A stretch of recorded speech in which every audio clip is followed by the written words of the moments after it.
Ladies and gentlemen, hailing from Cleveland, Ohio, I give you BVO. Oh, we boxing? Yeah, we boxing. I need that belt like it ain't no other option. So we punching and weaving and blocking. Defeat ain't an option. Let them know. Shoot a video, put it on BVO. Let them know. Every time I punch, it's a heavy blow. BVO, bound to hit like bricks cause it was set in stone. Let them know. I ain't getting body, but I'ma hit this flow. Yeah, way more than a show. This is BVO. On behalf of BVO Boxing TV, we would like to thank our sponsor, Raycon. Don't forget to grab your Raycon Everyday Earbuds, the perfect bass model for premium sound, with active noise cancellation to block out distractions and transparency mode to keep you aware of your surroundings. They're ideal for your everyday needs. Just visit rayconglobal.com. That's rayconglobal.com and elevate your listening experience. You got B3 Picks here at it again. Proud to announce a brand new partnership with BVO Sports TV and B3BoxingPicks.com. Let's go green. At B3BoxingPicks.com, we provide pre-fight boxing picks of the week, but also live boxing betting options so we can make money pre-fight or during the fight betting on the beautiful sport of boxing. Join now, only $10 a week or $25 a month by visiting B3BoxingPicks.com for the membership.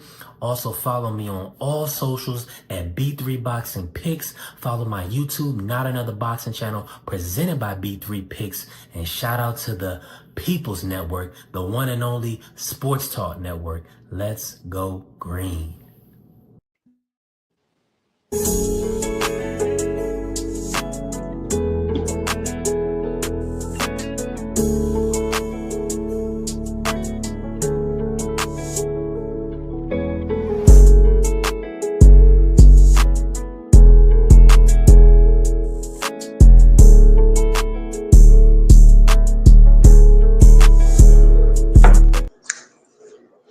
Yo, what's up?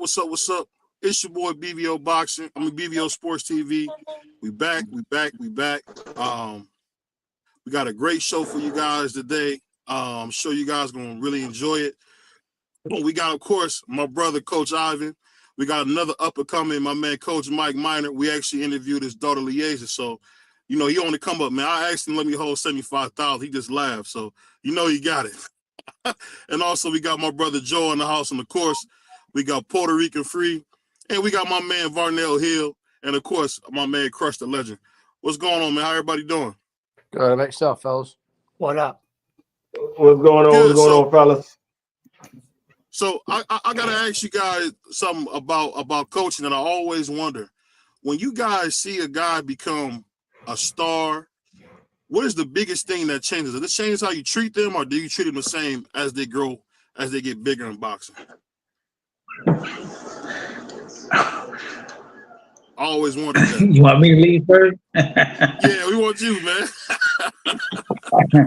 Well, first, before I even start, I want to give a shout out to Coach Mike Minor. I know he ain't gonna want it, but I'm gonna give it to him anyway. He just took Dan the Problem Brown out to the Nationals in Tusker, Oklahoma, and he went out there and won a gold medal. You know what I'm saying? So now he four-time national champion. And, Mike did his thing, man. I'm proud of him. I mean, me and Mike Minor, we both not teammates, damn. We both partners. So Mike went. And he went out there and he did a fabulous job with Dan. He did a fabulous job with JoJo. Matter of fact, he did a fabulous job with the whole team. So, but, I got to give him credit for Dan because that's our guy. He's at our gym. So, Mike, salute you, my brother. I know you don't want it, but I'm going to give it to you anyway. Now, as far as having a champion in your camp or a guy that can really fight, what would y'all think would be the what can I say? The downfall of a fighter going to the top of his peak in his career? His head gets too big. Nope, never that. That's good if his head gets too big, because because he always gonna get it handed back to him. Lack of confidence. He gonna get it handed back to it. He definitely will. I mean, if he, huh? Well, I seen a heavyweight about 2 months ago that thought he was Uh-huh. that his shit didn't stink and walked away from it, saying he's going to get slapped around, and he did because his confidence was way too high. Well, that plays a good part. That plays a good part too, but I think the main course, and I don't think anybody on the panel would think any different than I would. But a fighter becoming a great fighter and being the best and doing the things that he's supposed to do at 100% and being great. I hate to say it, but it will be because of him having a woman. The woman always distracts the man at all times. I don't care how great he becomes. I don't care how good he is. I don't care what rankings he's running up or how good he's doing. A woman always distracts a man. Always. Yeah, it's funny. It's funny when you talk about that because we all heard about the famous story of Mike Tyson and Robin Givens, and I honestly believe Robin Givens was one of the ones that gave Mike his toughest loss. Everybody talk about Buster Douglas, but I thought he already lost when he ran into Robin. So it definitely can be tough. But the reason I bring that up, and one thing I wanted to ask you guys about is because one thing we've been seeing a lot in boxing, we see guys be one way in the amateurs, and then when they get to the pros, they're a whole different guy. Like, what's the biggest change you guys notice? Because like I've seen guys, like I remember I seen like a guy like Africa, Richard Hitchens. I seen how he sparred, but the way he spars is not the same person that we see in the ring. Why is that? Well, one, because I mean, the boxing is just like driving a stick shift. You go from one gear to the next. The amateurs is the beginning. You start your career in the amateurs. You make a name for yourself in amateurs because you can't in the amateurs and be great and then think you're going to jump out and go into the pros. No, it takes a while. That's why guys, and that's why young fellas start training at, if they really are great competitors and if they really take boxing seriously. Because I tell all my fighters, boxing is not a game. Y'all guys think y'all play these Nintendo games, these Xbox games, and y'all beating everybody, and y'all think y'all can do the same thing in the ring. That's not it. Boxing is a totally different sport. Boxing is like an encyclopedia. Boxing is like the Bible. You have different chapters you have to go to, just like you all, like every fighter will tell you. And I say it all the time, and I'm not really a rap artist like this or a rap star like this, but Meek Mills was the best one to say it. There's levels to this game, and boxing has levels. Boxing has levels. I don't care how good you think you are in the amateurs. Once you leave the amateurs and go to the pros, you're gonna get your butt handed to you. If you think that you're that good. I take a prime example. I was 19 and 0. I was getting ready to fight. I was supposed to be getting ready to fight Lionel Butler, but I messed around and I fought Emmanuel Augustus. But before that fight, they sent me to Virginia. They sent me down to Norfolk, Virginia. We all know who hometown that is, right? Right. Right. I goes down there, and it was Arturo Gatti, and it was Pernell Whitaker, and it was what's my man name? David Tua, and it was me. We was all in camp together. Pernell and Gaddy was boxing the day that I got down there because I got down there late. I got down there like around 4 or something like that, and Pernell and them already had trained already. Yeah. I got down there like right at the end of the training session, but they was sparring. And it was just crazy how Pernell was just putting hands on Gaddy the way he was. I'm sitting there saying, Pernell, man, is something special, very something special. Now, remind you, I'm watching these jokers spar. I got to spar Pernell the next day. Mm-hmm. And I'm just sitting in my dorm room, well, my hotel room, sitting there saying to myself, like, damn, Pernell really is that dude. I get in there the first day of me sparring this guy. I swear to God, like I said, I was 19-0. I think I was like 19-0 with 10 knockouts, something like that. And I was feeling myself. You know what I'm saying? Now I'm getting ready going here with 3-time world champion, and I see what he did the day before with Arturo Gatti. But like I said, I'm 19-0. I'm beating everybody put in front of me. I'm just high. I'm just high on myself. And the first thing Purnell said to me, and I never forget it, and Bob Warren said the same thing. Said, "Look, you come in here to work. We don't come in here. We don't take it easy on nobody. We don't take it light on nobody. This, that, and he's like, and if you have a problem after sparring, Purnell, because Purnell was generous like that. Purnell was like, I'll send you home the next day on the bus with all the money for the camp that you was supposed to have the whole time you was here. I just pay you for it. You ain't got to stay." I was like, all right. We started sparring. I swear to God, that first round, I don't think I hit Purnell with one punch. I don't think I landed a glove on Purnell. Purnell must have hit me about 30 times. I was like, man, it's crazy. I was like, this dude can't be this good. He can't be this good. So, it's levels to the sport. And you got to really know what it is that you want to do in this sport to be great. You can't just feel as though as they say nowadays, you can't feel as though you can just go in there and grab a bag and it's over with. No, man, there's levels to this sport, man. And if the trainer can't get the fighter to the level he needs to get him to, that's another issue too that can happen. But the fighter has to be willing to listen and learn. He can't think he know everything because he don't. Well, let me ask you this, Coach Mike. Being in Philadelphia, especially the city, how do you keep your guys out of the streets? Because we all know the allure of the street is something that take the nicest kid and mess him up. So how do you keep those kids out the street?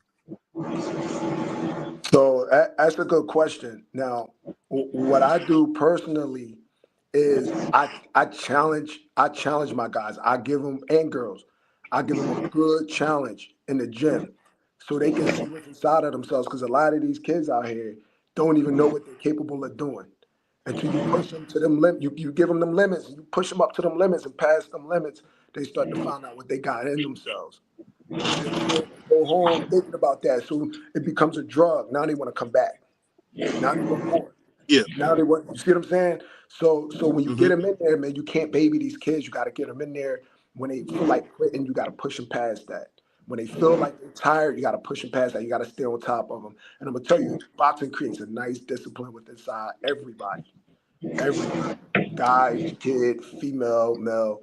It creates that discipline. It's that, like I said, it's like a drug, and it keeps you coming back. And if you have the right trainer and you have good trainers, then you won't even want to be out on the streets.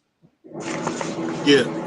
The reason we talk about that, man, because I really feel like, especially, Coach Ivan is like the embodiment of this. Is we got to care about the next generation, man. I think if we don't, we're in serious trouble. But I'm gonna let my man from Middle Georgia, my man, we call him Varnell Hill, but my man Dub Rightside, he gonna come in here. He gonna ask you guys a couple questions. Go ahead, Varnell. Well, first things first, you're the only person who called me Barnell Hill, but shout out to my brother Sombrero. Shout out to Sombrero in the building, man. Salute to everybody on the panel tonight, man. Appreciate y'all pulling up. Man, I want to ask, and as far as the psychology of being a coach, I know I done coached kids before, you know what I'm saying? My son now, he's starting to play basketball. The psychology of it, understanding the mental aspect of the kids, and I know Coach Monty, you just brought up the challenges that you give them. And each person's mind is different. How does that play in boxing as far as getting into the mind of the fighter and understanding what's best for them and what they need to be doing in the ring, and how you can convey it to them, because everybody don't receive messages the same. Right. And you know what? That's where we get developed at as coaches. To deal with the different personalities, because you can't coach everybody the same way. Everybody perceives information differently. So the better the coach can develop himself and relaying that information to these different, people, that determines how much of a better coach that you can make yourself, how much of a good coach you can be. Because like I said, people get nervous in different ways. You get one guy, he gets real calm. You get the other guy, he get the jitters. You know what I'm saying? So you yelling and raising your voice at somebody may not be as effective as with everybody. So I feel like me as a coach now coming up, I feel like I'm still a student to the game. So I'm constantly learning about people, man. And I'm gonna tell you, for it's an education for us as well as the boxer. But the more you relate and tap into each individual, because sometimes you can't do it as a whole. So you got to tap into each individual and find out what makes them tick. And to me, that's a good foundation for a coach. And it's interesting you say that because there were times, and like I coach little league football, little league basketball, those type of things. But there are times where I know a kid can handle something, and I know another kid may not be able to. So I may go off a little more on this kid, but it's really to convey a message to some of the other players. Do y'all use those type of tactics in the gym? Definitely. Well, we do, and I do. What I do is that a lot of times I let the kids know, or even guys, guys get challenged. 20 years old, 23-year-olds, 25-year-olds, 30-year-olds come in the door, and I tell them, I said, look, you're going to get tested. You are going to get tested, and when you feel like you're about to quit, hey, that's where our work begins. It don't end when you break a sweat. It starts when you feel like giving up. You see what I'm saying? I don't push nobody past any type of bad pain or nothing like that. I'm not saying nothing like that. But we all got that little breaking point. And then when we reach our goal, we push past it. And then when they see that they're able to do that, I'm telling you, you'll see greatness in people, man. You see greatness in people. And they really appreciate it. It keeps them coming back. I can't complain. I can't disagree with it. The other thing I want to ask is, and this is specifically to boxing, especially with, and I want to ask first off, who are some, because I don't know all the names, but who are some of the best guys in your opinion that you're training right now, Coach? So I got to give a shout out to my man Shaquem Thomas. Now look, I got this guy from the mud. He was a little heavy. He was losing weight when I got him, but he dropped down to 47. He started fighting 47. I'm telling you, I put him in the ring with my daughter. My daughter made him ball up a little bit, so he wasn't really used to it. But I'm telling you, this kid can rock in that right now. And it hurts my heart because he had an unfortunate situation where he had to find another job. So our schedules are off, but I'm still looking out for him and trying to get him into a good spot. But I don't want his talent to go to waste. Man, I'm gonna tell you, he done sparred people from Las Vegas. He done sparred Victor Padilla. He been in the ring moving around with Jabril Noble, Hank Lundy. This kid has a great talent. Josiah Brown is another one. He's 18 years old. I just took him to the Nationals. The kid had 13 fights. He went in there rocking and rolling with people with 30 fights and more. You know what I mean? Great kid. People just surrounded him. He dropped his head on. He lost his second fight in the second round in the Nationals, but he dropped his head. But then people gathered around him and praised him on his performance. That kid can roll, man. And these guys are going to be something. I'm telling you, Shaquem Thomas and Josiah Brown, 18 years old. He also got a scholarship. I submitted him for a scholarship out there. And the National Golden Gloves of America gave him $2,500 towards his school. He's going to college next year. And his prom is tomorrow, so shout out to him. And that's a beautiful thing. That's a beautiful thing to hear. And my last question, and I get long with it. I ask questions all day, but just the imprint, because like you said, the man, he has prom coming up. Shout out to him. A big day for all of us when we were growing up. But just making sure you're nurturing those relationships and making sure that he's, even though, like you said, he got or he lost a fight or something like that. What's it like, you know what I'm saying? And like you brought up, the people in the gym rallying around him, at the fight rallying around him. What's it like just to be a part of that, understanding that, hey, you ain't going to win them all, and these are life lessons that's being taught. These are really life lessons. So what's it like being a part of that and just really more or less leading that effort to rally around these guys at such a young age? Hey, listen, that's a wonderful feeling. Because at times fighters all they want to do is win, and even though this boxing thing is not designed for that, you actually become great or greater when you actually learn a lesson from somebody who's better than you. So when these guys drop their head or girls drop their head, it's up to the coach now. We become a counselor. We have to let them see the long run and not just the short term. So if a fighter focuses on the long run, where he's going or where she's going, and not just focus on a particular loss and drop 8 on the loss, man. I tell like Joey, I said, look, man, hey, look at the journey. Don't look at the decision. Look at the entire journey, where you came from and to where you are right now. And that's what the fighters got to start focusing on. And as a coach, it feels good to actually help fighters do that, because when they get back in the gym, guess what? They right back. You know, you get them right back in there.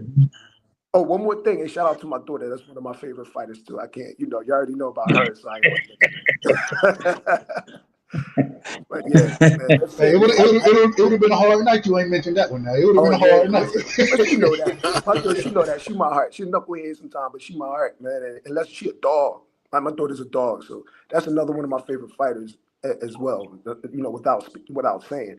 But yeah, but man, listen, even her, this times, man, I have to wipe the tears from her eyes. You know, but look, then we right back in the gym and we right back looking for the next one. You know, I got to give you guys credit for what you guys do, because when I was growing up playing football, I'll be totally honest, my coach said, F them books. Oh, wow. So, oh, wow. I give you a lot of credit, coaches, both of y'all, because I know dudes, if it was, I had some tough grandparents, but I know dudes who would leave high school, who went to college and played football in college and then on to the pros, who could barely read and write, because, you know, I give you guys credit, because dudes, they tell us all the time, man, F them books, work on your craft. That's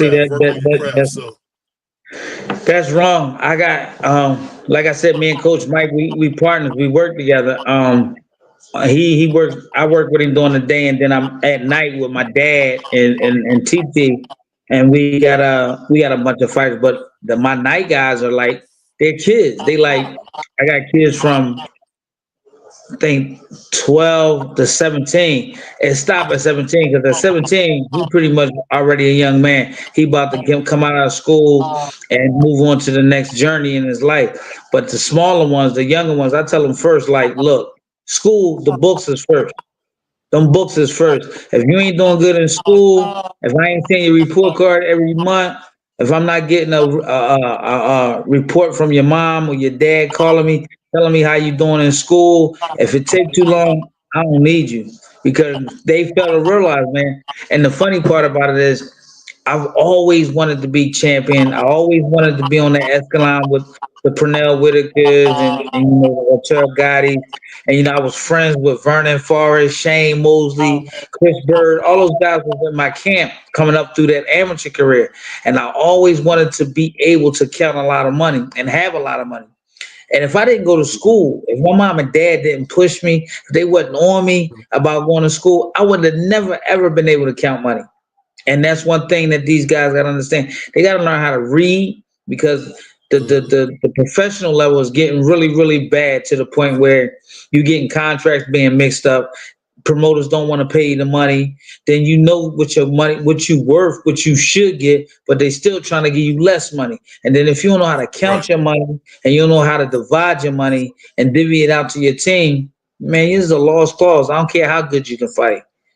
I don't care how good you can fight. You know what I'm saying?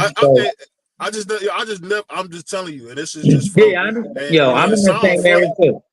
No, it ain't funny. I was in that area too. I never heard a coach say, go to school. I remember, I'll tell you something fun. I remember I was missing class, and my grandfather came up there and was like, mofo, you won't play effing down if you ain't in class. Where I've had friends, I'm telling you, to this day, I know some cats who played in the league and lost a lot of their money because they really couldn't read and write. So salute to you. Exactly. But I know you bought Brother Joe. So we want to hear from Brother Joe. Tell us more about my man Joe. I'm listening to all you guys and learning, and I'm being a part of Ivan. Okay. Well, go ahead and give us something, Crush. What you got for us, Crush and Free? I think Crush. I was going to ask Coach Mike. How was that talk with your daughter's mother, and how did you feel when your daughter said she wanted a box? How was that first talk? So my daughter, she just like anybody else. My daughter found an outlet in boxing. I was at Bosie's down there in the dungeon on Venango at the time. She was in the Northeast training at another gym. So I didn't even know it kind of like broadsided me. But I supported her, you know, and then I was like, okay, she had a first little fight. And I'm like, man, all right, I see something. You know, at the time I was fighting amateur too. So, you know, and then my wife was fighting. So we always like training, you know what I mean? And it was an outlet for all of us. And then my daughter took a passion to it. Later on, after COVID, I became a trainer. And then I took her on along with some other guys. And I just had, happened to have some success with it. But I'm going to tell you, sometimes it's different because you can't separate so much the daughter and father part of it. You know what I mean? You're going to have trainer and fighter, but the father and daughter part of it always seeps in there. And it becomes tough sometimes to actually train your daughter as opposed to somebody else that's on the outside. But I'm gonna tell you, man, I'm glad she did take on the trade. She's very good at it. I just want her to stay focused and locked in, and that's one of the things we talked about today. Yeah. Now, do you expect her to go pro sometime soon? Because I know she said they still working on some things, but she was expecting to go pro. Absolutely. Absolutely. I'm gonna tell you, I see a world champion in that girl. And then not only I, but we had actually MVP reach out, you know, and they big on women boxing. And they reached out. But I told her, I advise her, sometimes she don't agree with me, but I advise her, if we ain't ready to take something, we're not gonna take it. You know what I mean? If we're not ready for this level, we're not gonna go there. When we're ready, we're gonna go. In this sport, you gotta have patience, man. You gotta have patience. And the people that rush things wind up rushing into the wrong stuff. So she trusts me. But absolutely, when she locks in, I guarantee you will see a world champion out of her because she has that passion for it. She ain't going nowhere. And that's dope, Coach Mike, because I was broke, man. So as soon as I could go get some money, man, I would have tried to go get some money. So I give you credit for waiting, man. Because I was broke, man. So I get that. I think that not having that desperation is huge, man. Because I honestly can say I probably could have got more out of my career if I wasn't so consumed with going to the NFL and not getting better. So that's what I mean when I say like that's a good thing. Because a poor kid like me would have heard MVP, I'm gone. I'm gone. We figure out when we get there, man. Go ahead, things come to those who wait. You know what I mean? And we ain't gonna wait too long, but because she's right there, she can get these girls out of there. She can become a world champion in 7 fights because with females it's different. You know, they ain't gotta climb a whole ladder to become, a contender. You know, with them, the ladder is so short. So you got girls getting WBC title shots in 6, 7 fights. You know what I'm saying? So that's why I said it's not hard for her, but she just have to lock in. If she ain't locked in and she ain't focused, and I see something that's not right, we not going because people like that can run into a wall. So right. I always like to, real quick. I always like to ask fathers this question, especially those who train their children. We've asked this multiple times, but just asking you, Coach, what's it like having? Because I hear people say, "Man, hey, you need to bring somebody else in, this, that, whatever." But you always have your child's ear. You know what I mean? They hear your voice more than anything else, so you have the ear. What's the balance there as far as training, having her ear, and then also having her train with other individuals to progress her game as far as boxing goes? What's that balance for y'all? I mean, it's great, and if I'm answering your question correctly, I mean she has a coach that'll go anywhere with her. She has a coach that'll travel, that'll spend money, that will invest. You know what I'm saying? She has the surrounding because we already, we have a lot of ties to different places where we can place her. So she has everything in place for her. The only thing she has to do is lock in herself. So it's great, having all of these avenues and things is in place. Look, we got, hey, and I'm not just saying that because of here, but Ivan Robinson. I mean, you see this man fight. Did you see this man fight? Hey, look, to have him is an asset. You see what I'm saying? So she has everything in place that she needs, man. All she got to do is just lock in. That's it. And I got an ear. She's trained to listen to me from birth, but at the same time, she has everything in place, and all she got to do is listen to herself and make sure she's doing the right thing. Is it a matchup Go ahead, that you Chris. anticipate for? Sorry, say that again. Is it a matchup for out there that you are anticipating for to get right now, like an opponent? Because I'm pretty sure I know one. I know one. Go ahead, Coach. What's up with you, man? You, what's up? We coming after you. I'll be at the gym soon, bro. Don't worry about it. I'm coming to see you. Y'all West Coast, man. That's my guy. West Coast, man. I'm still waiting on you, G. Yeah, I'll be there, bro. I'll be there soon. I know. You got one for him? You got one? No, I mean, like that's her dad, and it's great to see her and her dad, communicate the way they do. It was different for me because I'm a male, and it was me and my dad. Me and my dad connected very, very well, and to see her and her father connect real well is great. And the thing that's great about her, she's a headstrong person, but she has to be focused. You know what I'm saying? She really has to be in her surrounding place, nobody around her, for her to do what she needs to do, because it's like days that I come in the gym, because me and Coach Mike, we work with a lot of guys, and she's like, it's like she know we got other fighters and we train them, but at the end of the day, she like, look, I know y'all got other guys, but y'all got to be working with me too. And there's days I be in that joint, I don't be wanting to work, but she be like, look, Coach, come on now, let's go. I'll be like, shh, this girl right here, man, she brutal. I seen her like a year and a half ago, before me and Mike even got together. I seen her a year ago, and I was saying to myself, she gonna be something to mess with. She is gonna be something to reckon with in the years to come. Trust me, she gonna be something to reckon with. And her pop gives her everything that she needs. I don't mean give it to her far as like presents and nothing like that. I mean, he gives her all the support she needs. He tell her all the right things in there, and she go in there and she do it, and it's good. But I'm still trying to figure out about this guy Ivan Robinson. And, I don't know who the heck he is, but if he doing some work, I second that. Don't know who the hell he is. But to answer that question, I definitely said Ivan just that he has no clue. to answer that question, so I want to get her. I want to get her 140, the and we're going to try to hit these national champions. Okay, cool. I'll be looking, man. I'll be looking. Yeah. I'll be looking to watch it, bro. I'll ask you one thing. One thing I know about Liaise, she can get a little hot-headed. Has she been able to take when things don't go her way a little bit better? You want me to answer that? Go ahead, Coach. I think.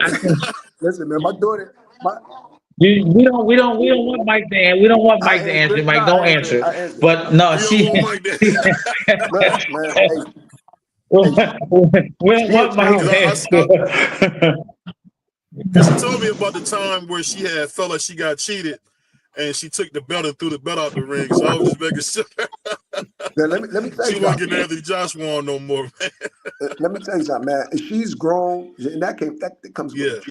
You know what I mean? So she has grown up from that.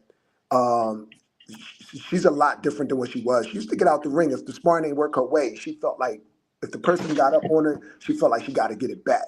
And that's how she walked around the gym afterwards. And I had to stop her and say, look, that's a look of defeat. You stick your chin up, but hold your chin up, stick your chest out, and you go over there and you have some type of humility to with the opponent. You go over there and you be humble to your opponent and say thank you. We gotta do that again.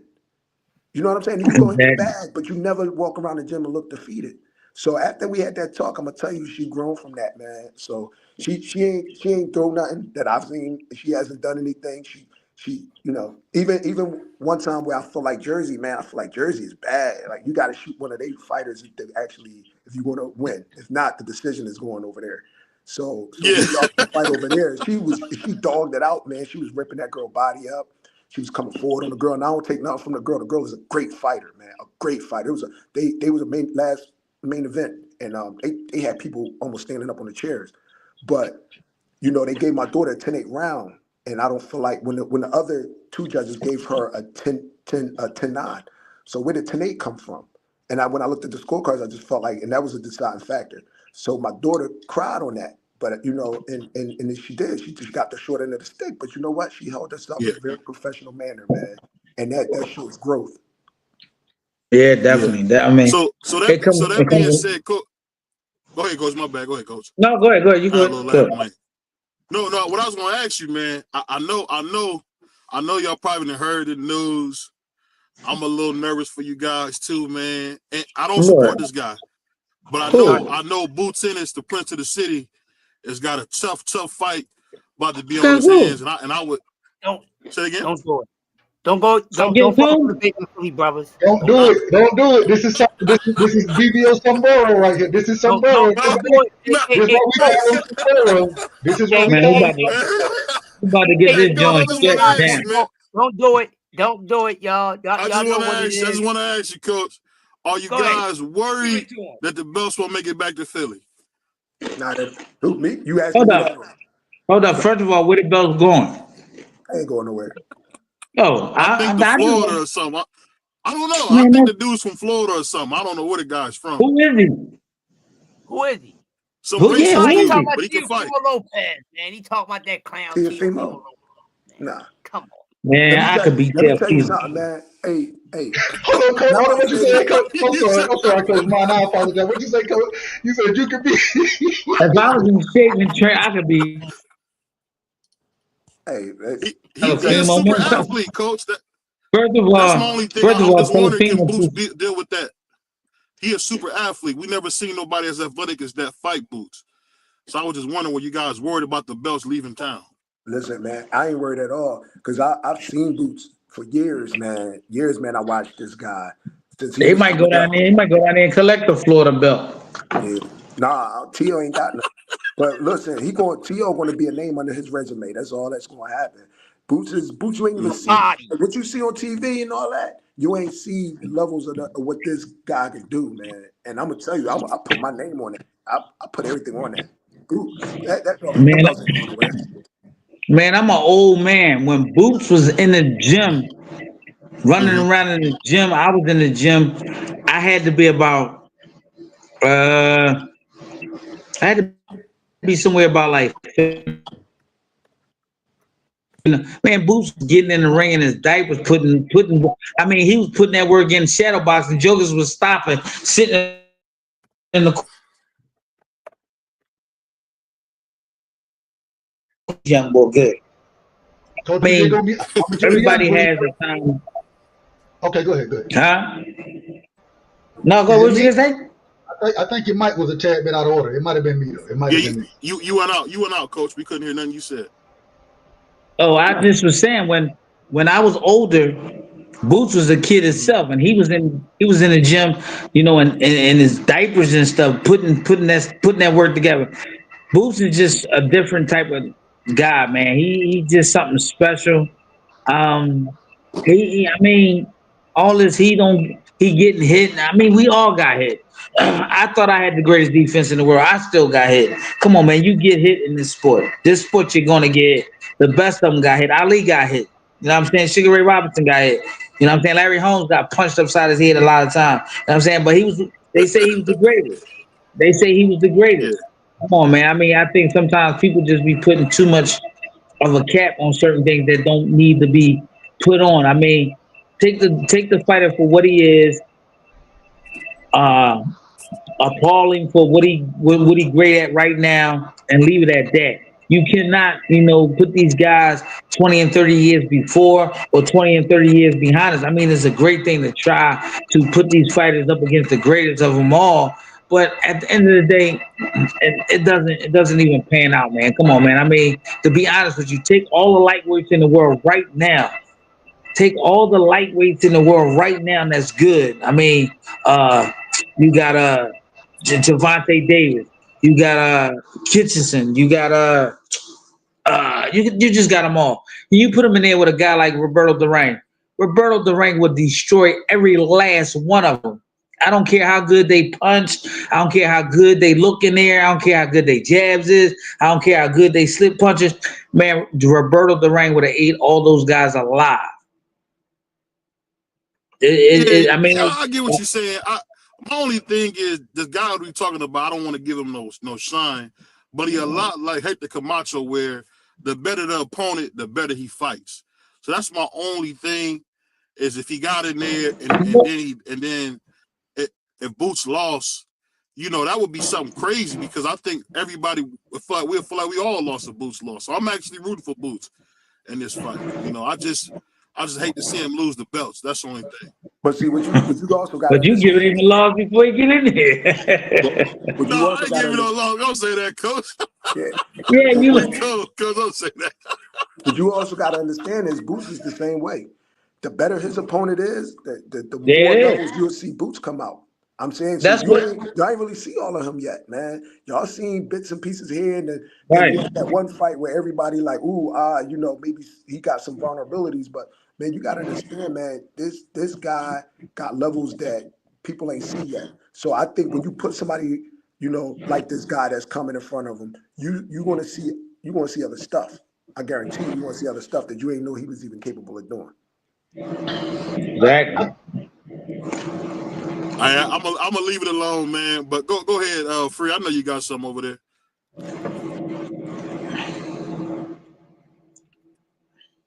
Nah, I was having fun. You being on the hot seat. I was having fun with you on the hot seat. Don't let him score him out. Don't let him get away. Don't let him get away. Hey, I mean, you know, Coach. Hey, Coach, I ain't gonna see. You see how you did that, Coach Mike? You see what that Puerto Rican just did? He tried to have a brother versus brother. You gotta watch him, man. I told you that's what he do, man. That's what he do, man. Him and Varnell, that's what they do. They get on here and try to be everybody versus the brother. My father said sometimes you gotta learn for yourself. You jumped out there, you gotta learn for yourself. So you had to fight back. Hey, I want to ask, how do y'all see that? How do y'all see that fight playing out? Oh, go ahead. I was just gonna say, how y'all see that fight playing out as far as? There we go.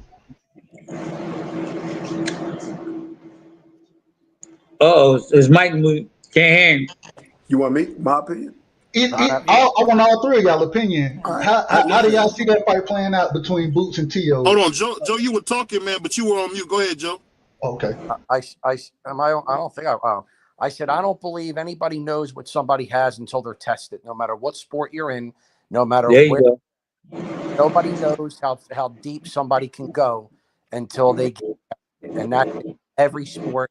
That's in life. That's what you do. That's what I've learned from coaching, from around until they get in the match. No matter what sport, you don't know how deep somebody can go. Greatly said, my man. Greatly said. You got to get smacked enough to decide how far you can take it. That's it. I mean, he said it best. I mean, and at this point right now, Boots is that guy that he wants to fight everybody. As they say, he wants that smoke. I mean, come on, Eddie Hearns, giving them guys so he can get the smoke. I think that everybody went up to 154. Look, man, in boxing, with you being a boxer and me being in that sport, well, being in this sport and understanding it and doing it for so plus years, and then turning professional at 21 and then fighting until I was 35, I learned a lot of I learned some of the trades. I didn't learn a lot of the trades. I learned some of the trades. But one thing for sure, two things for certain. There comes a time when you're going to be tested. I don't care who it's against. I don't care if it's against a bum. I don't care if it's against the #1 guy in the world or if against the champion. You're going to be tested. And I think Boots has been tested. And I think it's just to the point where right now, everybody just wondering like, what if? Look, this man has a plan. This man has a resume. This man has a contract. This man knows exactly where he want to go. This man knows exactly what he wants to do, and he's going to do it. And I take nothing away from his father. His father is going to guide him the best way he know how, and they're going to make the best decisions for themselves. That's going to be for them, not for us. We want things, but they're going to do what's best for them, for themselves, and for Boots' legacy. So at the end of the day, yeah, we want to see Boots fight Telefimo. We want to see Boots fight Ortiz, but we got to wait. It's just like you going to the doctor. You gotta sit and wait to see the doctor. So now you gotta sit and wait and see who boobs want to fight and when he going to fight. We can't try to put him and make him fight these guys. Yeah, we can want them. We can want them to happen. But at the end of the day, it's going to be up to Boots and Bozy and hopefully Eddie Hearns to get these fights going the way they do. And right now, the way I see it, I don't think at 147 there's nobody who could beat Boots. At 154, he's going to be tested. I'm not saying he can't win, but he's definitely going to be tested. Yep. You know, that's why I love you, Coach, man, because you definitely a homer, man. Salute the coach, man. He definitely a homer, man. But Boots been like pro I said, almost 10 years. He been pro almost 10 years. I said Boots been, all right, well, my thing is this. But I'm gonna show you. Excuse me for cutting off. But I'm gonna show you how crazy the boxing game is and how life sets you up for certain things. Okay, Boots is 30 and 0, 31 and 0. Okay, whatever. 30, 31 and 0. Mm-hmm. Okay. People saying he hasn't been tested. Mm-hmm. He fought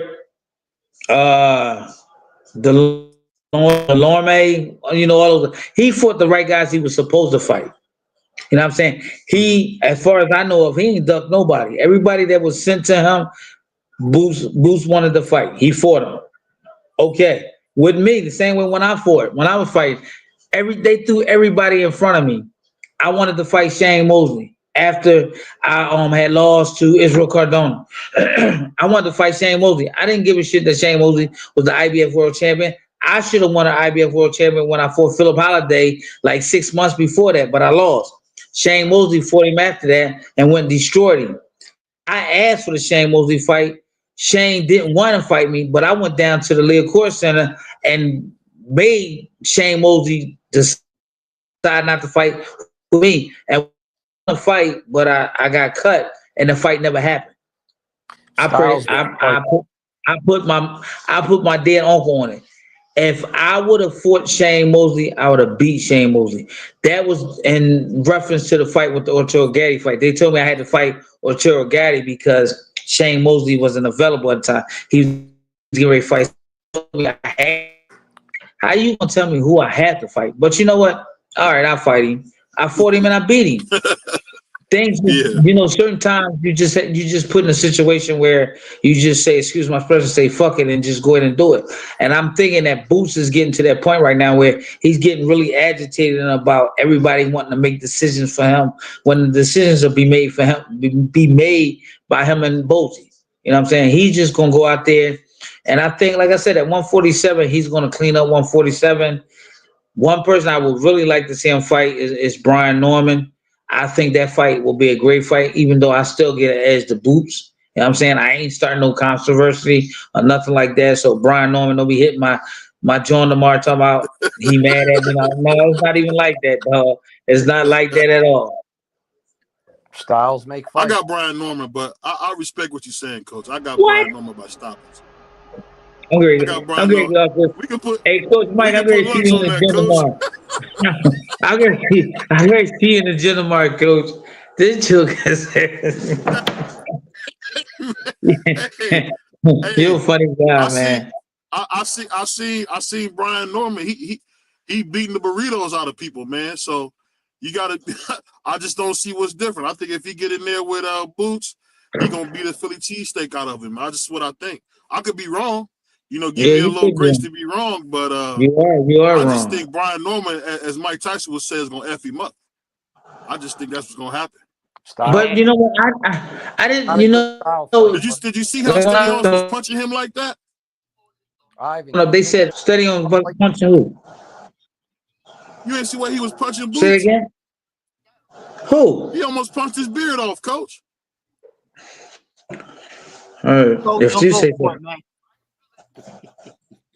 You didn't see, Coach. You didn't see when he was punching that dude like that. Somebody punched me like that. I'm going to pop my trunk. Somebody punched me like that. Yeah, I figured you'd say something like that. But that I can't take many of those, man. But evidently, it wasn't effective because at the end of the day, when you turn it around, did you see the way Stanley Owens was getting punched? And evidently he couldn't take it. He couldn't take it. Yeah, he got punished. He got punished. So what does that tell you? What's it tell you? Styles make fights, guys. And at the end of the day, I just think at the end of the day, if you can like Mr. My man over there, Mr. Quiet Guy said, he don't talk much, but like he said, styles make fights. And my thing is that I don't think y'all really seen the best of Boots, like Coach Mike said. And actually, you know what? Boots can really box. He really can box. And from the little bit that I seen in Mr. Norman, he looked like he just comes straight ahead and he trying to give you the business. I don't think that's a great thing. I don't think that, Ain't that the sweet science to come forward? What? The sweet science coming forward. Here comes sombrero. Here comes sombrero. I know it's time to get off this live now. My man said the sweet science is to come forward. Sweet science to come forward if you could take a punch and you could take a punch and you could keep on taking punches. What do they call it? Hey, Coach Mike, you know what it is. You my brother. Don't leave me out here. Ain't it called what? Seek and destroy? Ain't that what they call it when you come? When you come to please the crowd? But that's the thing. Who's coming to please the crowd, man? Ain't none of them jokers in the crowd gonna pay my health bill at the end of the day. Nobody. Yeah, I guess you're right, Coach. You're right. Boxing Scholar in the chat. That's taking shots at Boots. He said Boots ain't fought nobody. He's scared. He ain't gonna never fight the best of the best. Who said Scholar's that? my guy. But Scholar, you can't listen to Boxing Scholar. This the guy. He was just on bail with that Diddy trial, man. You can't listen. Don't worry about him, man. That's a good point. Don't worry about him, man. He on bail, man. Don't listen to him. He on bail, man. They caught him with 100 bottles of baby oil. Don't worry about him, man. Oh, goodness gracious! He said 100 bottles of baby oil. Oh my God! I would have gave you just one jar of Abilene. You would have been all right. But I thought. Say, what's that? Hey, now when I listen to that stuff with Puff and all that, man, ain't that much sex in the world, man. That's a fact, man. Yeah. First of all, much sex in the world, man. First of all, right, with that situation, it's not about the sex. Go listen to my damn breakdowns. I break that down like I break everything else down. Don't listen to all that nonsense, bro. I break everything else down just like boxing, bro. Don't believe all that nonsense. The sex is just the foundation of all the legal things that was taking place and all that. Y'all got to relax. Y'all got to relax. I fight the bait so much. It's so gullible. But I let Mr. Real take you home. You know what I mean? Always count on some Philly guys to take you home and keep it real. You know what I mean? Straight up and down on special effects. Because some of y'all come from the backwoods of fakeism and be out here pump faking and all that. We don't do that. Hey, Philly's a scary more than cheesesteaks, my man. We more than cheesesteaks. You understand? Hey, Philly is a scary place. My dad said he was driving in his car. This is in the early 90s. He said brothers opened up a U-Haul and robbed him. So Philly ain't no place to play it, man. Opened up a U-Haul? They was hiding the U-Haul. Wow. Yeah, he said they jumped out the U-Haul, man. He said they was everywhere, man. He said he thought he was in a movie, man. Hey, man, to get back to boxing, if you allow them to do it, they'll get out of order around here. If you allow them to do it, we got to bring it back. I want to ask this quick question. With both y'all being around Bozy, man, what's it like being around Bozy? The knowledge that he has, I think he's a hell of a trainer. Man, do y'all have any experiences with Bozy that y'all can speak on? I've been knowing it's crazy. Oh, go ahead, Coach. No, go ahead. Because them guys are a lot better than yeah, so I've been knowing Coach Bozy. I hate to give out my age and year and all that stuff. But you're old. Don't worry about it. You're old. Yeah, I ain't worried about it, champ. Because I can still fight. One thing is, Bozy did a little fight. My dad said, But the thing was, I was with Bozy when Bozy was an amateur and he turned pro. I was in the gym as a baby myself, and Bozy and Mr. Eddie Goodman and all the guys, they gave me the nickname. I don't like this nickname. Coach Mike know this, and he might know it, but I know a lot of other people know it that's on his live. They gave me the nickname Mighty Mouse. Bozy has always been very strict about boxing. He has been very stern about how he how can I say it?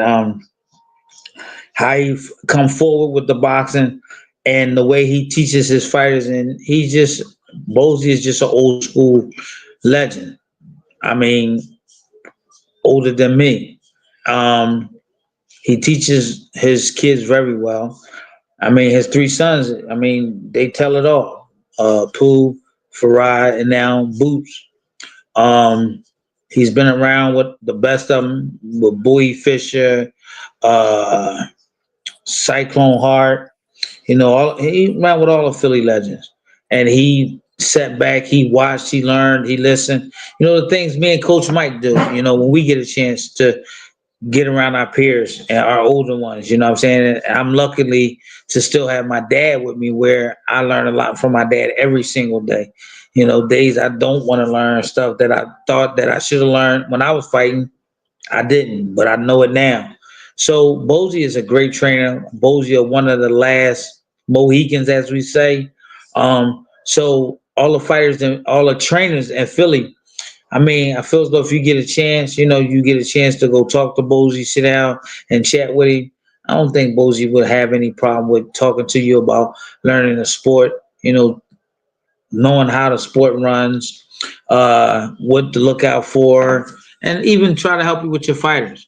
I know he taught me a lot in my time coming up, and I know Coach Mike learned a lot from him because he's with him every day. So, just one of the old Philly legends, boxer / trainer, great guy, great husband, great father, great friend, just a great guy all around. I mean, I can't say much more. And Coach Mike, I want you to expound on that with you being around him as much as you were or have been around Bozy. But also, one of the things I love is he'll get in the ring with some of his fighters. You know what I'm saying? He ain't got even with him being the age that he is, and I say that respectfully. I say that very respectfully. But he'll still get in the ring. We've seen those type of clips from him. What's your thoughts? Do y'all do that as far as getting in the ring with some of your guys, and any stories that you have as far as Bozy go? Hell no, I ain't getting in no ring. But I do. Yeah, I get it. Because what happens, I remember somebody said something earlier about the fighters start feeling themselves, and they do. Yeah, every once in a while, I get guys come in, they quiet. They win their first 5-6 fights, and then next thing you know, they like, yeah, why don't you put your stuff on, coach? So I always keep my stuff ready. And I'm going to tell you one thing about Bozy. I came in one day, he said, you sparring. And I said, oh, man, I don't have all my stuff with me. So he grounded me up. I swear to this day, I keep my stuff in my trunk. Bozy is one of them guys, man, I'm going to tell you, he still get in there. I got in there with him a couple times. It didn't work out for me. You know what I'm saying? But listen, he's 67 years old, and that man still moves like some of these young guys out here, man. He's a phenomenal guy, phenomenal coach. I pick up a lot of things from him. I mean, I go get myself educated by the clinics as well, to make myself a more well-rounded coach. But a lot of the roots come from Bozy. And the roots is what I've really been having success with when coaching these guys. So if I still had it my way, I would still be right next to Bozy, shadowing him. But I knew eventually I have to break off and test myself as a coach and become my own individual person. And that's the only reason why, I couldn't stay up under him, because he's a great coach. And any success I had, it would have been, that's Bozy, And it is. I give that man his flowers now. But I had to break away in order to establish myself and see what I can do. But to this day, me and him still stay in contact with each other. Every time we want to fight, I give him his flowers. Especially with Cool Boy Steph, when they just won that WBC. He got O'Shea Jones. She's a world champion. His son, 2 times world champion. Man, he should be trainer of the year. But yeah, man, phenomenal guy. And like I said, everything that I do that I have been having success with comes from the roots of the dungeon, what we call the dungeon, and it comes from. Well, I got one last question for you guys. Well, two last questions. What the first one would be is, are you guys opposed to the Mexican style? Because I think that's what sells. And then number two, would you put Bosey up there with a guy like a Eddie Reynoso as far as being a great trainer? And this is why we call him sombrero. I just want y'all to understand why we call the brother sombrero. This is why. Well, first of all, I don't know who the trainer is y'all talking about. So if I know disrespect, you don't know who Eddie Reynoso is, Coach? No. He trained Canelo. Oh God. Number one dude in the world. He's the number one dude in the world. Why is he the number one dude in the world? He undisputed, Coach. Who's undisputed? Canelo.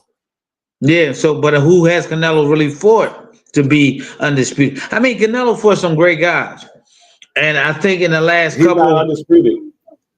But I know despite he hasn't really looked to be that Canelo. And see, what people don't understand is that you have a reign when you boxing. You have a reign. You have a reign of time to stay the way you need to be in that period of time for you to be champion. Canelo time is just about through. It's kind of hard to say. This fight with Terrence Crawford, it scares me, but then again, it don't scares me because I think Canelo is a little 100. I'm gonna give Canelo about 60% of himself.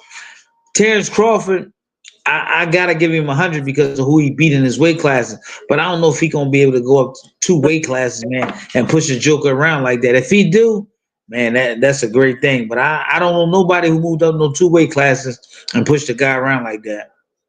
You know when Canelo go in his boot, when he go in his boot, Coach, he got to spill blood. So I don't know when he go in that boot, man, it's over, man.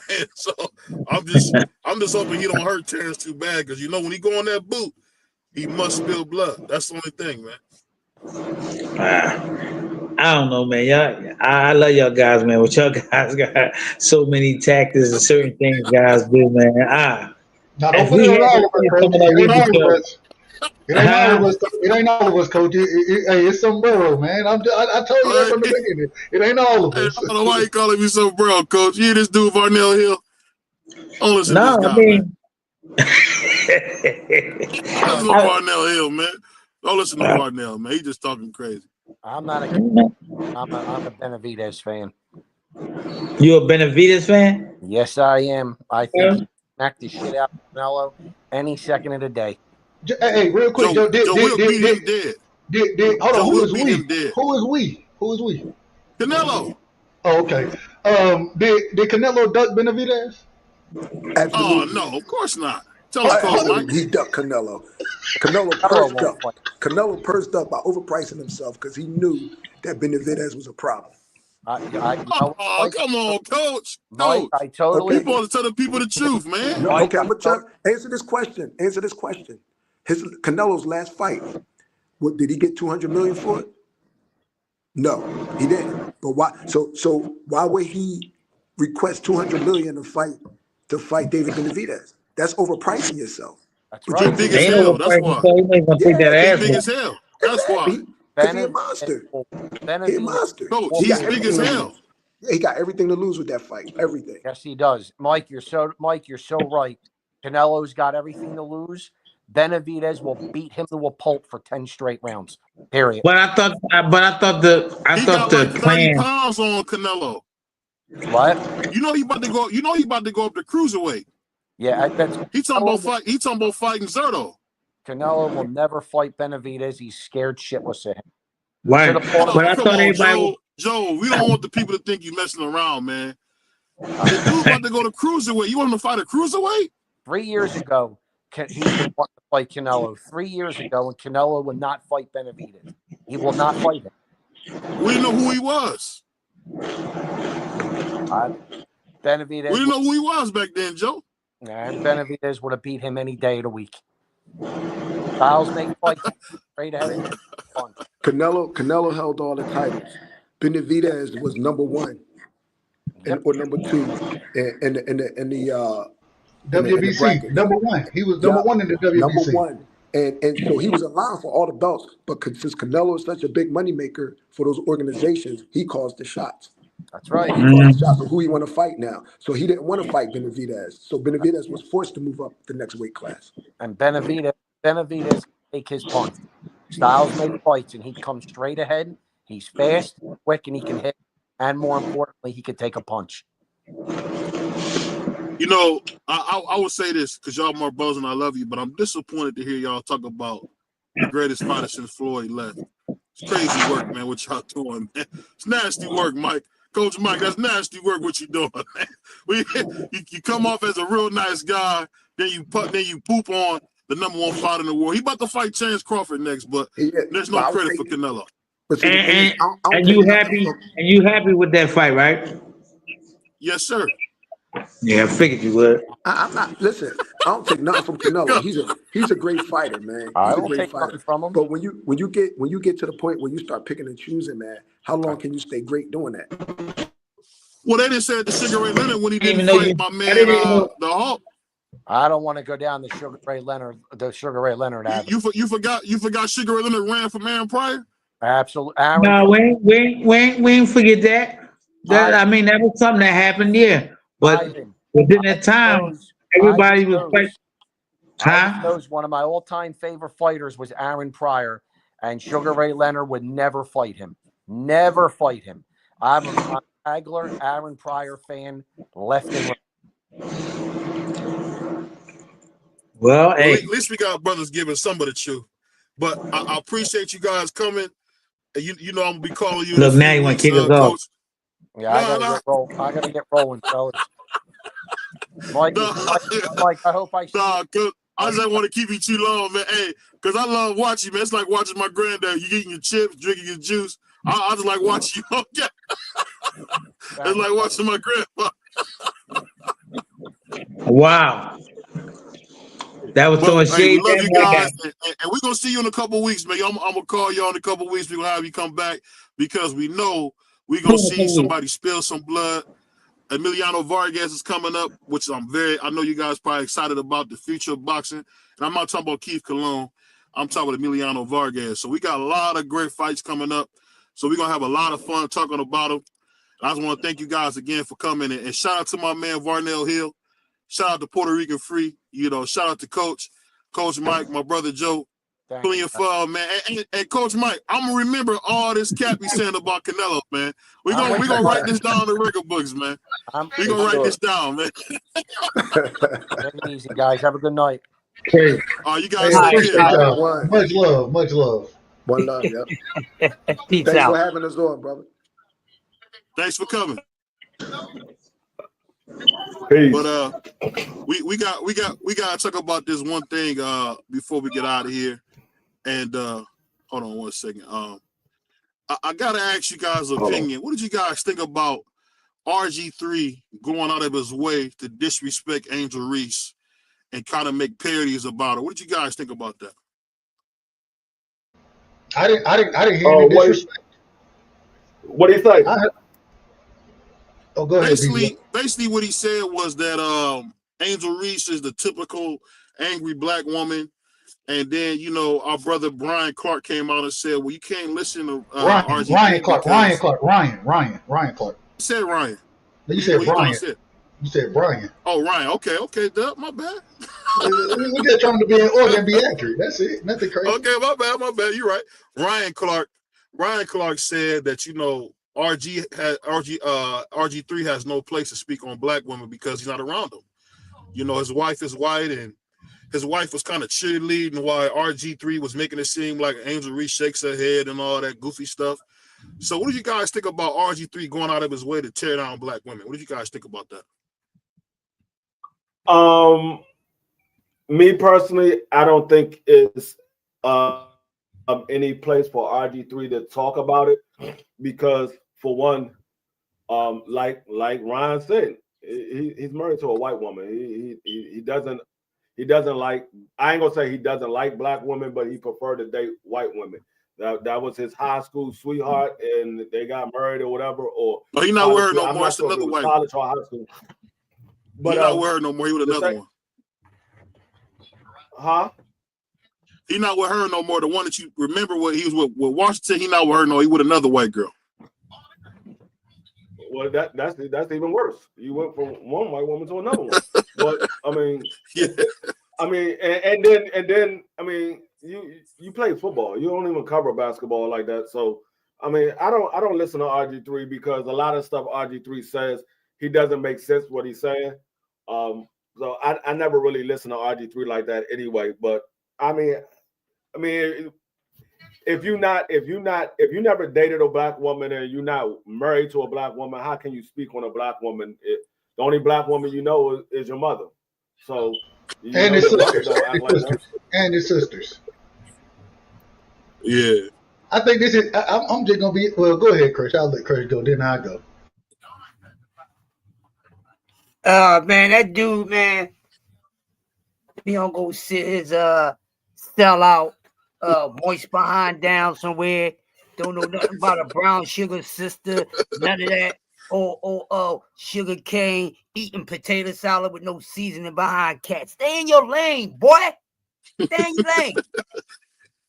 Dude had a half-ass football career. Now he want to specialize in talking about something that he ain't good at. That's why he never had a sister, because he didn't qualify. So you have to go over there and mess around with Becky and Karen and all the rest of them. So RG3, we need to come up with the racial draft again. Call Dave Chappelle and get this guy up. He has no room in no state talking about that sister, and he should mind his damn business. Well, I'm just be honest with you. Y'all out of order. And the reason hold on, wait a minute. I'll let you talk. I'll let you go. Go ahead. Y'all out of order. Because the man, he made no reference of her being black. No, he made no reference to that. All he said is basketball-wise, she hate Caitlin Clark. Or that's all he said. Or whatever the lady name is. That's all he said. And my thing is going back to what actually happened. It wasn't nothing to even be in arms about. It wasn't nothing to be up in arms about because it's a basketball play. It's a regular it's a regular foul. You know what I'm saying? In my opinion, I played. Yeah. So my thing is I thought that Angel Reese was out of order because when she got clothesline and the girl got kicked out the game last year, she ain't get up trying to do nothing like that. She ain't do none of that. And this wasn't nearly as egregious. This wasn't nearly as egregious. So if you want to say that this man, because he's married to a white woman, and hey, that's on him. I ain't whoever you like, that's who you like. It ain't got shit to do with me. But I thought Ryan Clark was out of order bringing his wife into the conversation because this is a basketball conversation. And anytime you want, hold on, let me finish. I'll let y'all cook. So let me finish. Anytime you bring somebody's family into it, that man have every right to defend his family and come out and say what he said against Ryan Clark. The actual play itself, me personally, and if you go listen to Angel Reese and go listen to Caitlin Clark after, they both say it's a basketball play. That's what they both said. So all that other stuff that y'all want to make it to be, in my opinion, what y'all saying right now, that ain't got shit to do with nothing. The man was accurate. Well, I disagree with him as far as saying that Angel Reese hate Caitlin Clark. I disagree with that piece of it. I think if you want to attack that piece, I ain't got no problem. But as far as the foul goes, that shit was a bunch to make about nothing. Although I think it's good for the WNBA because it brings eyes. But you got this white lady over here. She cooking on the damn court. Angel Reese cooking out there in her own right. You know what I'm saying? I need you to work on making a layup, sis. I need you to work on making a layup, respectfully. But outside of that, all the other stuff that's being made out of this situation is ridiculous. And for you to attack somebody because of who they chose to be with over a basketball take, because he did keep it basketball. I don't know if y'all listened to what he actually said. He kept it basketball. It ain't like he said nothing about her. He didn't say nothing about her being an angry black woman or none of that. All he said is I think she got hate for I think it's personal. I think she got hate for Caitlin Clark on the basketball court. Okay, if that's how you feel, I think you're wrong about it. But at the same time, even how I can understand where you're coming from, because I watched Angel Reese and I watched the girl get ejected from the game for a flagrant 2 against her. She ain't come with that same smoke. So I can understand where you're coming from, but all that other stuff, man, it's ridiculous. It's pointless. I don't even understand how that is a part of the conversation. Who he likes and who he's married to. I don't understand how that should even be a part of the conversation. Well, it was part of the conversation because I asked, what did he say? And that was what I was given. That was the information I was given. He called her angry. He said she's an angry black woman, according to the information I received. So I'm speaking off the information that I received. That's why I was part of the conversation. If you go listen to the tape, he did that. What he said is, I think that Angel Reese hates Caitlin Clark. That's what he said. I don't think he said anything. Go ahead. I'm not saying you're wrong. I'm saying that was the information I was given, because I asked, what did he say? Because I didn't see it. So I asked, what did he say? The information I was given was she's an angry black woman. So how can you speak on her character if you don't know the female? So I spoke on the information that was given to me. I mean, no matter what, I don't know if I can't say Ryan was right to bring up the man's woman, but RG3 is a cornball. We all have been around guys like him. He's a cornball. Like, he's the dude who he corny as hell. Absolutely. He the type of dude. He the type of dude who don't get no black girls, man. So I mean, he went the white girl way like OJ. That's okay. But what did that have to do with the basketball take? It has nothing to do with the basketball take. I thought, I'll say this. I thought Ryan was a little wrong. There's some information being said in the chat. Don J said he made a post that night. In the first post, he was only speaking about her character. He wasn't speaking about the play. He was speaking about her character. Oh, he's speaking about her as a person. Okay.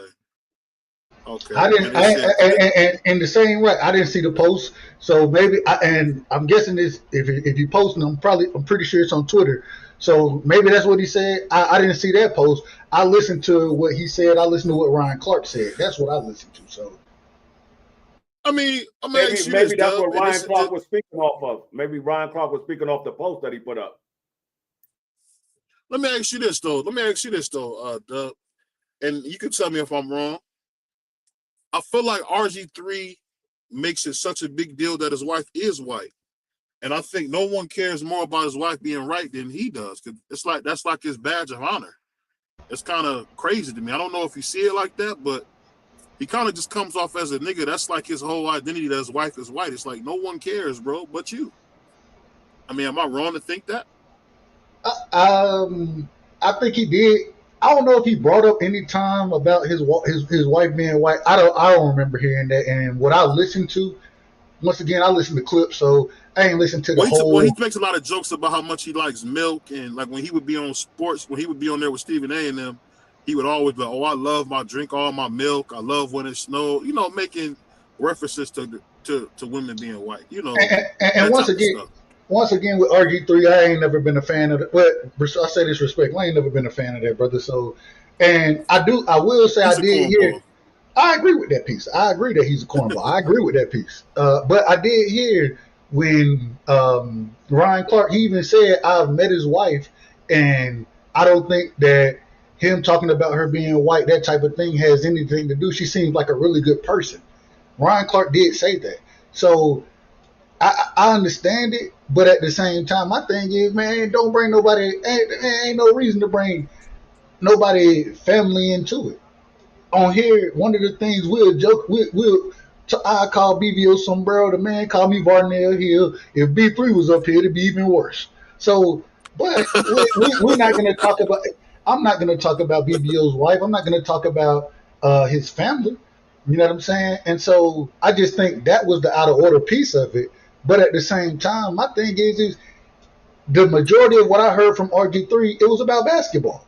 And although I do agree that the man, he ain't never played. He played football. I agree with that. But he has been a commentator on ESPN on First Take for a long time, so he had the opportunity to talk multiple times about basketball. So, man, that's part of your job to do that.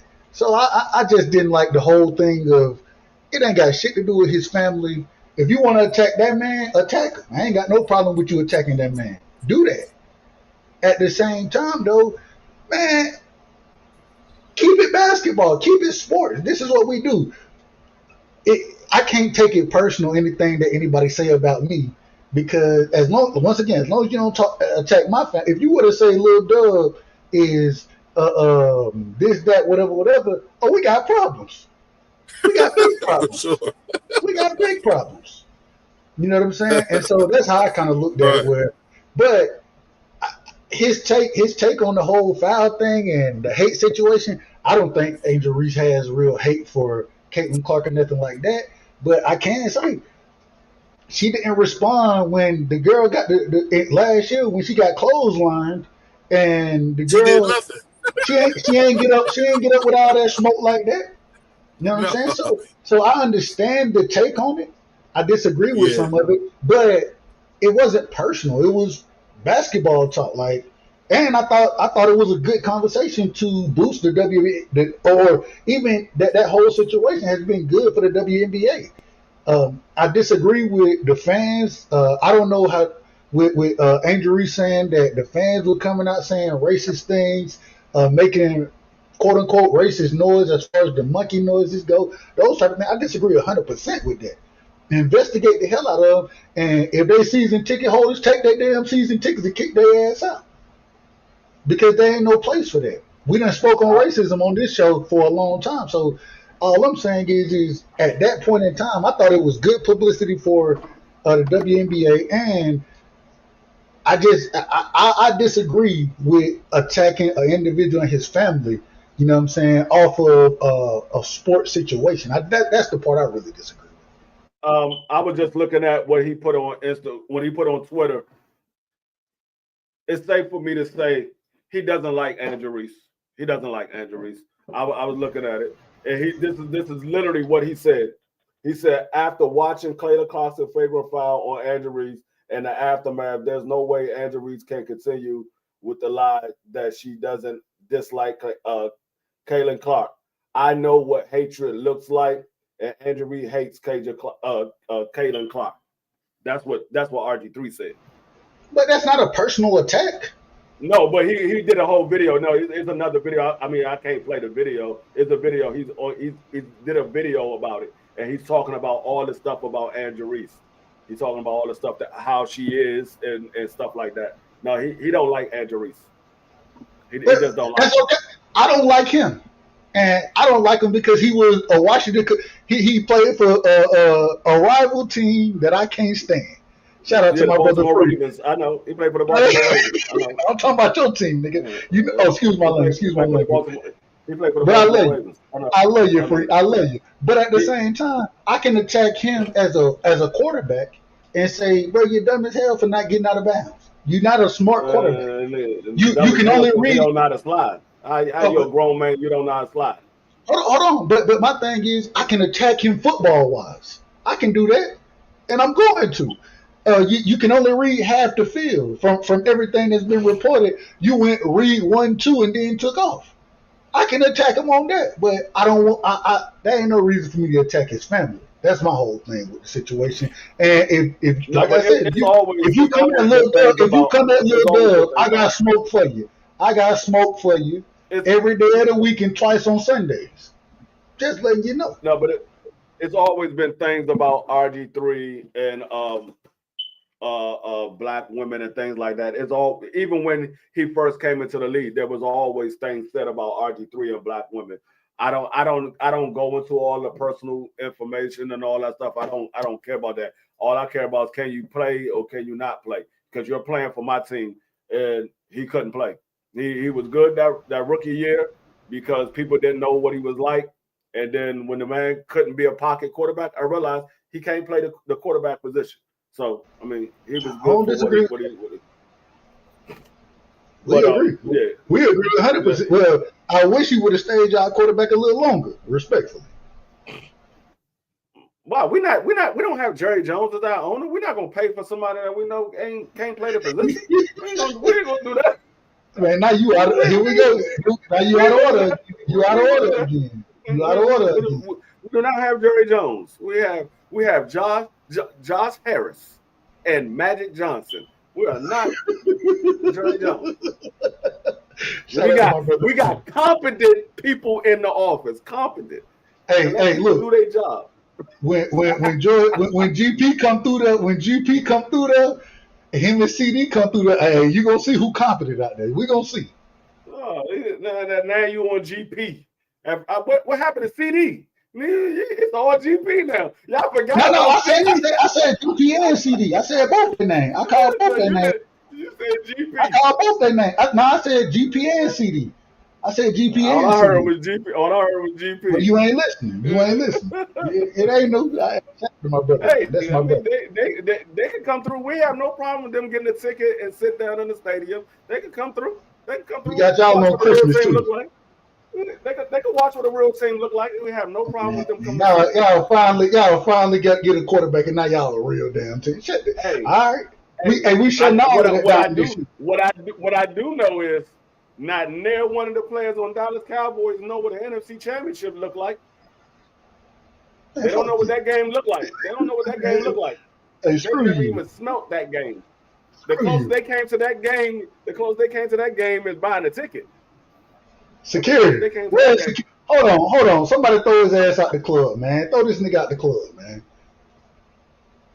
I appreciate it. Shout out to the bouncer BBO, man. Shout out to the bouncer. Man. You gonna get mad because your team ain't never smelled the daggone NFC Championship game. We got more championships than y'all do. No, we was just there last year. And get what y'all lost. We might have lost, but we're not in that boat anymore. We graduated to a yacht. Y'all are still in your opinion. We gonna see what second year look like. Second year gonna look just as good as the first. Now, when you get NFL tape, it changed things. I'm just telling you. Yeah. But we gonna see what happens. Yeah. When it's Christmas time, just answer the phone. On Christmas Day, I'm gonna call you. When we beat y'all down at y'all place, I'm gonna call you. So just answer the phone now. When do I not answer my phone? Well, I don't call. I don't call too much, so I don't know if you. Okay, so when have I not answered the phone? I answer the phone every time.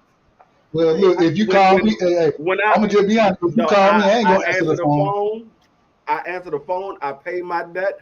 I have no problem. If we lose, we lose. I'm not one of those guys that disappear when we lose. I'm still gonna be sitting here talking trash. It ain't gonna change. Hey, I don't run from nobody.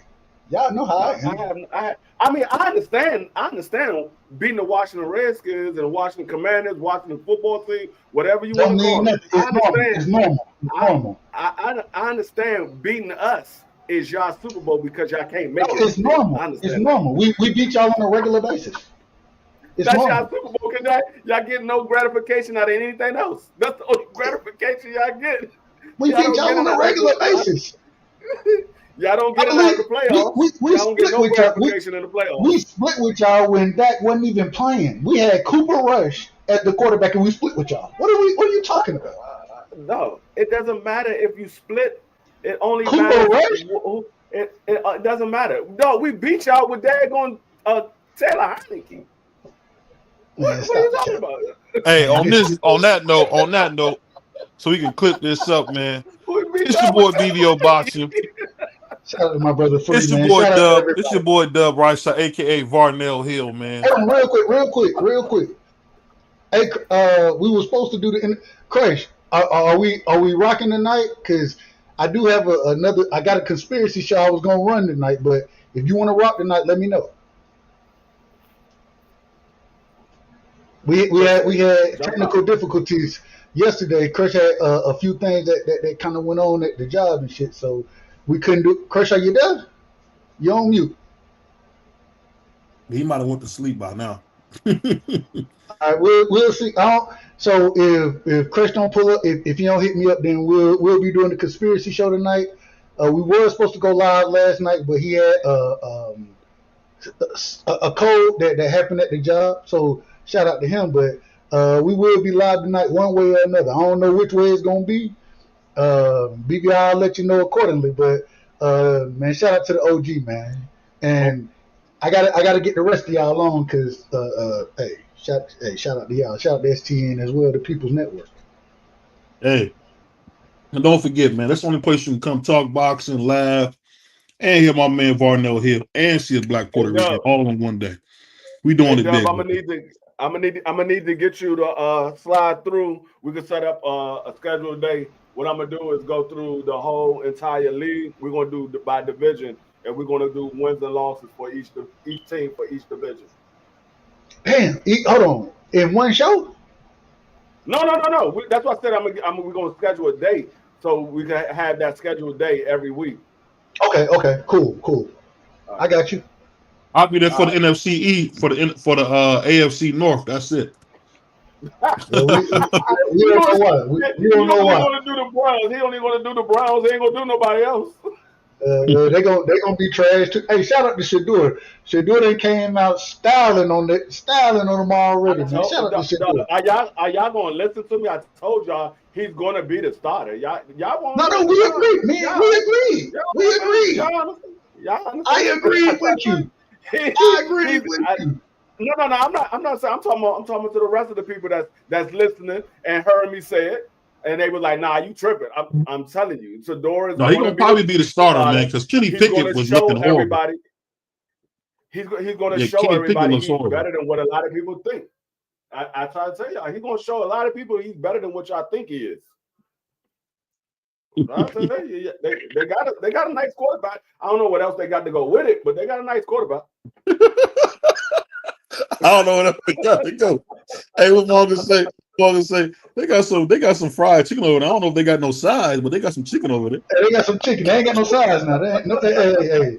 You get the wings, you know what I'm saying? You get your pieces, your thighs, your legs. Then you go to the store to get your the rest of everything you're gonna get, man. Right. They ain't got nothing else, but hey, Craig, hit me up. If you can hit me up and let me know if you want to do the interview tonight.